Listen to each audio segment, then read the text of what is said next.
বন্ধুরা welcome to নতুন একটি স্পিকিং ইংলিশ সেন্টেন্স তৈরি করার ক্লাস নিয়ে চলে আসলাম তোমাদের মাঝে। তো আছে ডে 6 কুডের ব্যবহার। কুড আমরা কোথায় কোথায় ব্যবহার করতে পারি।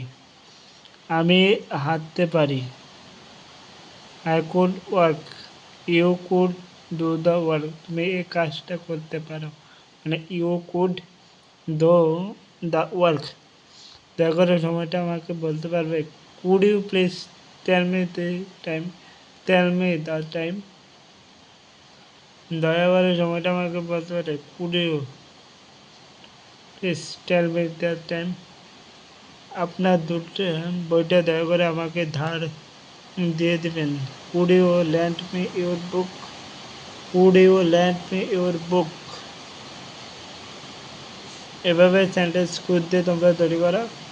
কোনো কিছু ভালো লাগে না, কোনো কিছু ভালো লাগে না। Nothing make without you, nothing make without you, মানে তোমাকে ছাড়া আমার ভালো লাগে না। বই পড়তে ভালো লাগে না, এটার ইংরেজি নাথিং মেক উইদাউট রিডিং। ঘুমাতে ভালো লাগে না, নাথিং মেক উইদাউট স্লিপিং। কোনো কিছু করতে ভালো লাগে না, ঠিক আছে, এমন হবে। উপযুক্ত সময়।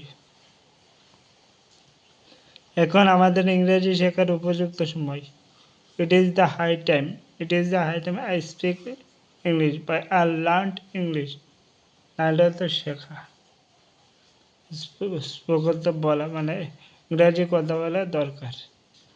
এখন তোমাদের ধূমপান পরিত্যাগ করার উপযুক্ত সময়। It is the high time, এটা থাকবে, it is the high time you gone up smoking, gone up smoking. এখন তোমার ছেলেকে ভুলে যাওয়া উপযুক্ত সময়।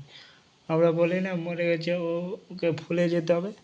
It is the high time you forget that boy, it is the high time that you forget boy. তোমার জায়গায় যদি আমি থাকতাম, আমরা অনেক কথা বলে, ইস তোর জায়গায় যদি থাকতাম আমি এইটা করলাম, বলে if were you I would enjoy the vacation. আমি যদি তোর জায়গায় থাকতাম, আমি ছুটির দিনগুলি খুবই এনজয় করতাম। এটা আমি যদি তোর জায়গায় থাকতাম, এই কোশ্চেনগুলি আনসার আমি দিতাম। If were you I would answer the question. If were you I would make a parent happy, মানে আমি আমার মাতা পিতাকে খুবই সুখে রাখতাম যদি তোর জায়গায় থাকতাম। এবার এটার বাংলা, তোর জায়গায় থাকলে আমি সুইজারল্যান্ড থেকে ঘুরে আসতাম। If were you I would travel to Switzerland, মানে তোর জায়গায় থাকলে টেয়া থাকে তুই যাস থাকে, তো আবার টেয়া নাই, তো এই জায়গায় এডিও হবে। এই ছিল আজকের ক্লাস। ভিডিওটি ভালো লাগলে অবশ্যই করে সাবস্ক্রাইব, এবং কোন পার্টে তোমাদের বুঝতে অসুবিধা হয়েছে দয়া করে কমেন্ট করে যাও। তোমাদের জন্য আমি সর্বদা রেডি হ্যার।